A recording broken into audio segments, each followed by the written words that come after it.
everyone. Today we got to play Pioneers. And today's Western Wednesday, hence Pioneers.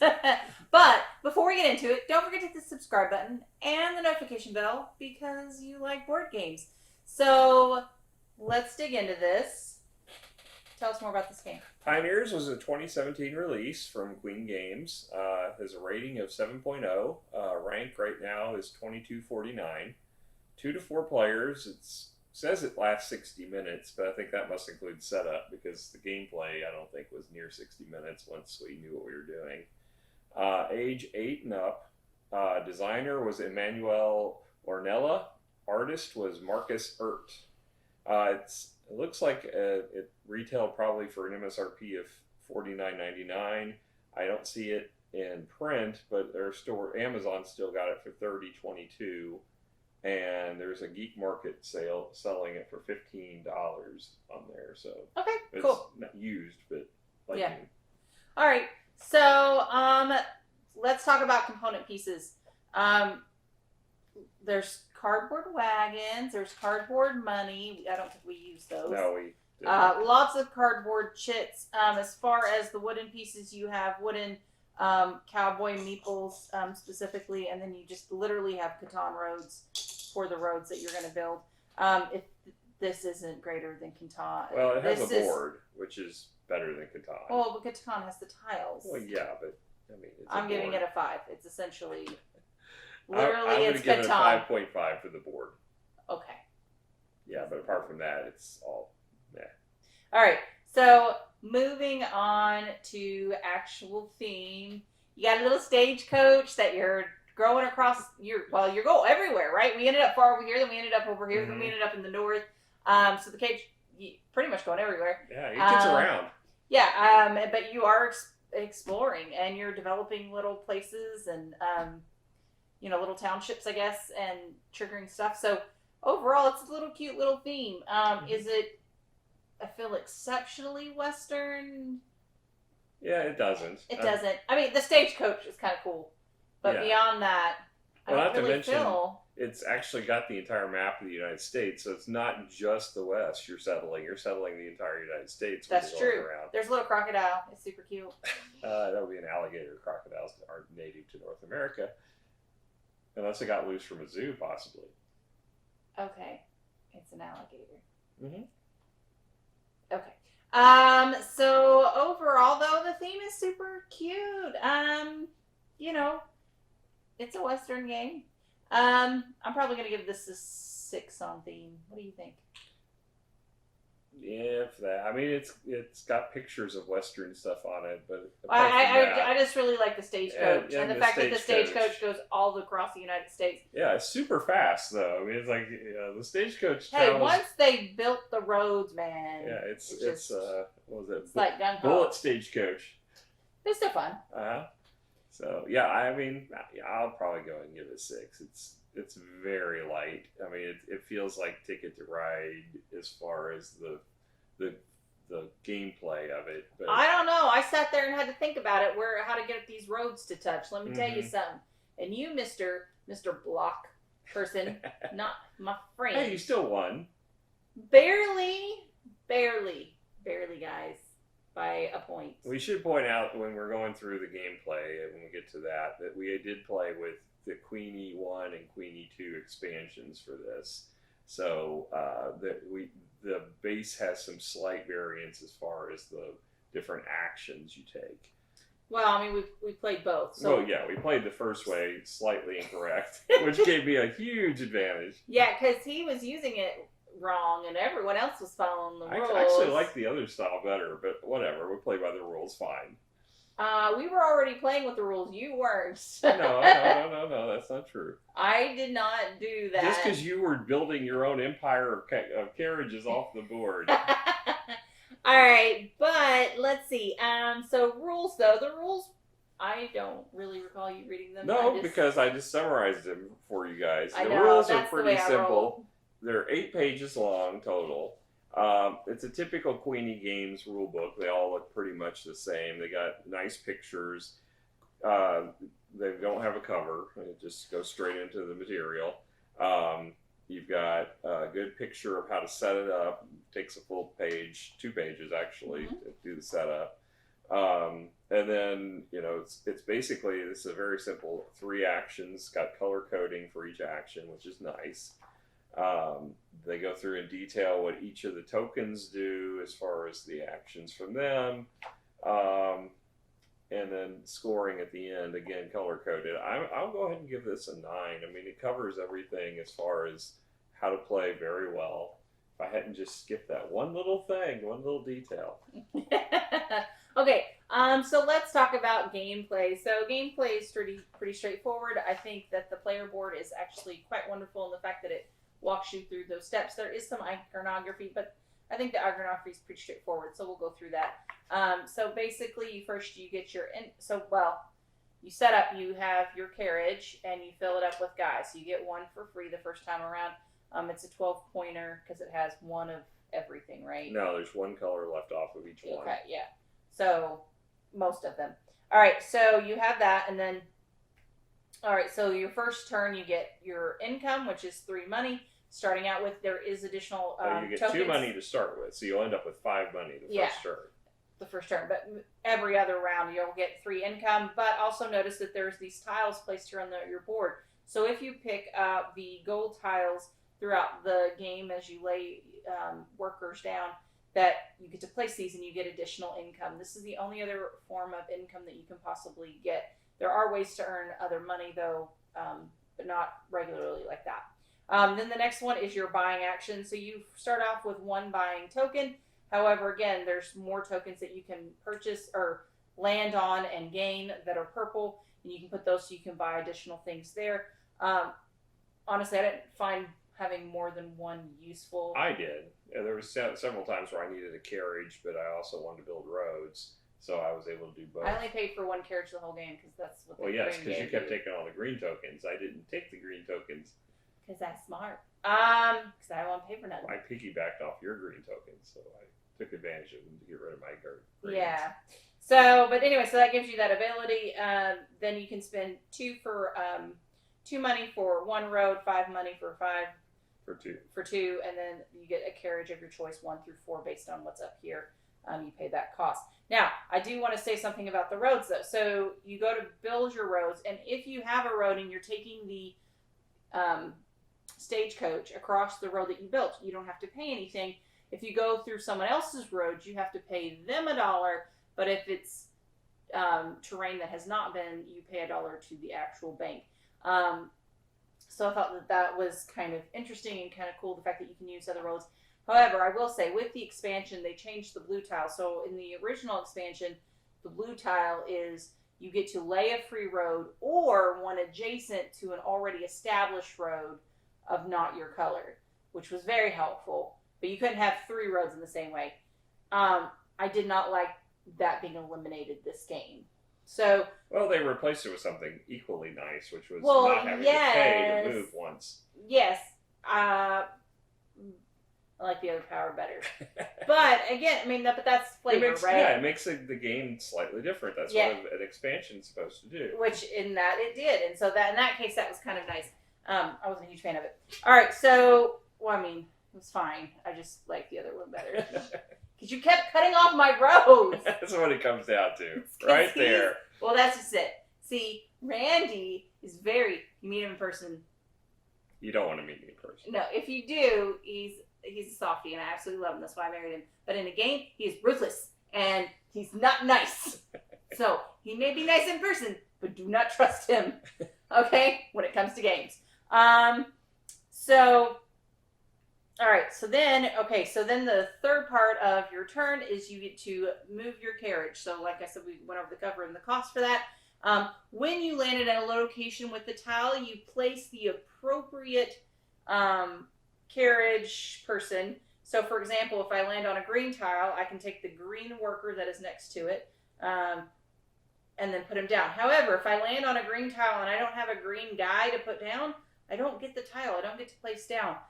So you really want to make sure you go somewhere where you have a worker of that color. Yeah, that's where buying carriages comes in handy, because if you know you're going to be moving to a specific location, you make sure you get a carriage that has that before you go there. Yeah, so there's some kind of placement. If I'm not just going to grab a random carriage or the cheapest carriage, I want to make sure it's where I'm kind of centered at. And then, so you take someone off the carriage, you put it on there, you grab the tiles. Some of the tiles in the expansion, now I did like this, some of the tiles had extra abilities on them. I actually like that component of it, which they were some pretty cool Well, all the stuff. expansion components are modular, so you can put in which ones you like, which ones you don't like, you can leave out. So Yeah, well, I particularly like that module. And then some of the tokens, like we said, like the gold, make sure you have more income. The purple give you more buy actions. However, there are others that, like the red, allows you to take a person off your coach and put it back in your supply, not on the board, but on the supply. So that can be helpful to empty out this bar. Because you get victory points when you finish completing. Yes, and a coin. Money is very hard to come by in this game, so that's really great. And then your minor, which is an orange color, you get a free gold nugget, which is 3 to 5 victory points. And then your green, for this particular game, gets you a free carriage no matter the lane that it's in. However, in the original game, you can, when you place a green, you can place up to 3 green down in one location. And then the random has different things based on. For the expansion, has different iconography for different things. And placing multiple down is very beneficial because, one, it clears out your carriages, which gives you victory points. But secondly, pointing 3 fingers. Secondly, you can then place, you get victory points at the end of the game for every person who's on your longest contiguous road, which doesn't necessarily have to be one branch. It can branch, so it's a little different from Ticket to Ride in that sense. But your longest road, and it's each person scores their longest road. So you can get, if you put 3 of your men in one spot, you're automatically getting $2 victory points per person. So you get 6 victory points for just placing them there. So the green can be very advantageous in the base setup.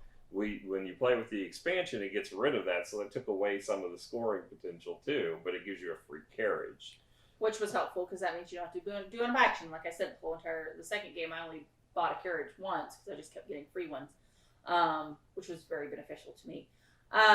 Overall, I think there was actually quite a bit of strategy to it. The fact is that you try to get a continuous road. You're trying to get as many people on there, so you're trying to connect all the places that you stopped at. You got other people trying to do the same thing. You can't do 2 in a lane or whatever, and that adds some complexity to it, as well as you're trying to get these carriages out throughput. So there was a lot of interesting mechanisms. I think it's a light to medium game, and I think some young teenagers could probably do this, but I don't see Sarah picking this up. No, I don't think it's ready for because Sarah. This says 8+, and Sarah's 7, and she's pretty established in games. I don't see her being able to pull this off. No, she would definitely need help. Yeah, I mean, and this is just for scoring wise. But overall, I think there is some depth to this game, and maybe it's because the 3 people that played are very strategic, so we were going after each other pretty hard, which it was fun. It was fun, but it wasn't like, I'm destroying the thing that you built, I'm just going to block you, which is the kind of player interaction that I can handle, even though I have mean words to say to those that block me. But the other thing is, the game will end 2 ways. One is if somebody plays their last road. The second way is if we burn through all the carriages and the last carriage or all the comes workers up. get played. No, it's just the roads or the carriages. Oh. So there's 2 mechanisms. So I was playing a strategy of burning roads as fast as possible. You were, the first game, accumulating as many carriages as possible because apparently you were trying to build a... No, I thought you had to end the game by using all your workers. I thought you were trying to build the next Western Union or something out I there. was. Or was it the Express? The Pony Express. Pony Express, yeah, because you had like about 30 carriages in play at the I same thought time. you had to get rid of all your meeples. No. That's not a requirement. That is not a requirement. I learned the first time around. So I connected my entire set of roads and got all my players on. I just didn't have as many meeples in play because I only had 3 carriages or something. Right. Well, and that's just it. I picked up all the high meeples and got them out as quickly as possible because the way you were blocking... Woo! Hi. The way you were blocking me was so... I was so frustrated. I'm just going to try to get as many people played down as I possibly can. Because really, the roads almost have no benefit besides the connection thing, and so it's Well, like, they save okay, you money on the movement. just one, but you pay 2 for the road, and sometimes you pay 2.5 if you pay the 2 for 5. Yeah, but it gives you more connectivity to points because that's what's the thing is I kept trying to get back to my road. The other thing is you can pin the other people in where they have to pay to get you through, or find another means to get. Yeah, but you get 1 coin and you spent like 6 to block them in. I know, but it took like. The thing is, I was able to move the carriage back all the way back into the far corner where I had basically dominant all the roads. If it weren't for the fact that you had some roads in there too, and you were able to pull it out, I could have made a lot of money back there. It just didn't happen because you saved the carriage and moved it back out. But there could be a strategy involved in there of pinning people in with your roads, and I think that would be, interesting to see too. Mm-hmm. Because you can build your roads anywhere. You don't have to build them contiguous. You can build them anywhere on the map you want. So it's kind of but like you only get the Ticket to Ride. scoring is for those that are for the longest continuous road. So you kind of want to keep that in mind. So it's just I'm just saying there's a lot of options and a lot of different strategies you can play in this, which for being as light of a game as it is, it's kind of interesting for that reason. Yeah, no, that's what I'm saying. There's depth. I mean, you could totally play this like light, like not think about the strategy and just trying to kind of do your thing, or you can get really in depth in this and really go after it.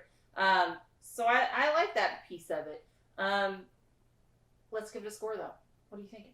I'm probably at a 7. I mean, I think it's a good game. I don't think it's that exciting. It's for being a very light, almost Ticket to Ride type game, there's a little meat to it. So I'll give it a 7. See, I just don't see this as Ticket to Ride. I do not see this at all. I think there's some semblance, but it's not the same mechanics. I agree with you, but there's no card. You're not picking up cards trying to connect colors. No. This is way more like you're trying to get money. You're trying to do this. You're trying to do that. I don't necessarily. I would not compare this with Ticket to Ride at all. Actually. Okay, what do you compare it to then? I mean, it's got you're placing roads that look like, in essence, where the trains are on the board. You've got a finite number that ends the game.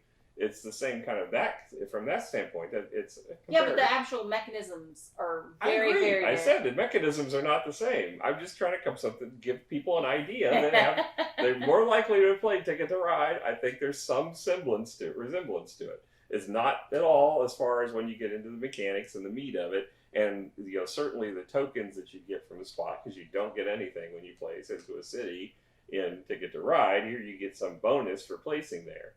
And I don't know if did we talk about the fact that you can follow and pay $2 to join in? I don't think we really mentioned that. Oh, no, I forgot about that. So one of the strategies that on the end of your turn, you have to go around the table from you, person to your left, gets first dibs, and they can pay $2 and join in wherever you went to play one of their meeples down. So it just helps them to clear out carriages. They don't get the bonus of the token. They don't get anything else, but it lets them get rid of one of their Which meeples. I think I used that the most this game. Yeah. I was totally like, well, certainly when you have a lot of $2. carriages, it's a useful mechanism for getting rid of all those people. Well, I mean, the thing is, the reality is if you think about it, like, so this, each person that you remove, so you have 3 and you get 7 points for it. So each one is worth at least 2. So if I got 2 victory points for every time I place a person, that's 2 money for a victory point, 2 victory points. That's not a bad exchange at all, especially considering all that you had to do to get the other stuff. And so for me, I was like, well, this makes sense if you had the money. Yeah. And that was the biggest piece, is sometimes the money is very hard to come by. Mm-hmm. And you had the right color meeple to play. Right, and you had to have the right color meeple to play. So, that was also the because they didn't care where they went, right? But I did. And the other issue is that you're giving the 2 money to an opponent. Mm-hmm. So that can be kind of rough too, because, all right, I'm making your life better, so it's like, okay, well, do I do that or do I not do that? Well, and there's a little strategy in when to do it, because if you want it to connect to your roads, but they're somewhere out in the boondocks that's nowhere close to where your roads run, it's not necessarily going to be as advantageous as when you play it where you've got a road connecting. Right, because then it goes from like 2 to 3 points per thing. And so then if you're using 2 money to get 3 points, it's even a better exchange rate if it's on your continuous road. Mm-hmm. So I think there's a lot of interesting components to this. Yeah, I mean, I was pleasantly surprised because I don't have a high opinion of Queen games in general. I think they're fun and light. They're very light in general, and their components are always bright red, blue, green, yellow, which kind of puts me off. Yeah, they're pretty generic. But sometimes you get a hit with them. So yeah, there's been a couple times I've been pleasantly surprised because I agree with you. Most of the time I'm like, oh, it's gonna be another light game. This one I think had a little more depth to it, which I enjoyed. So you gave it a 7. Mm-hmm. I'm probably gonna give this. I'm probably gonna give this a 7. This was a cute little game. I liked it a lot.